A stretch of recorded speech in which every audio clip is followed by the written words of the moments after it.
kehidupan berbangsa dan bernegara.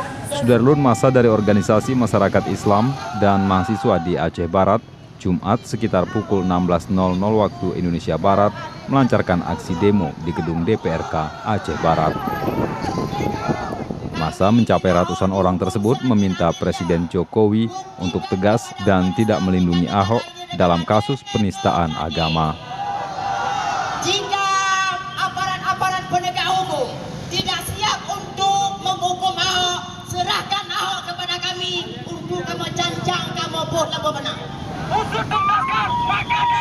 Wakil Ketua DPRK didampingi Kapolres AKBP Teguh Priambodo Nugroho menyampaikan bahwa DPRK Aceh Barat mendukung terhadap aksi tersebut, sebab tindakan yang dilakukan oleh Ahok dinilai telah melukai umat Islam. Yang mana pada hari ini ayat-ayat Al-Quran telah dilecehkan oleh orang-orang non-muslim, orang-orang yang tidak bertanggung jawab.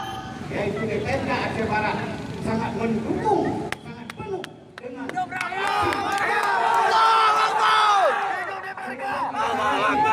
terhadap dugaan penistaan yang disampaikan atau didugakan kepada saudara Ahok. Seolah-olah dialah penguasa di negara ini.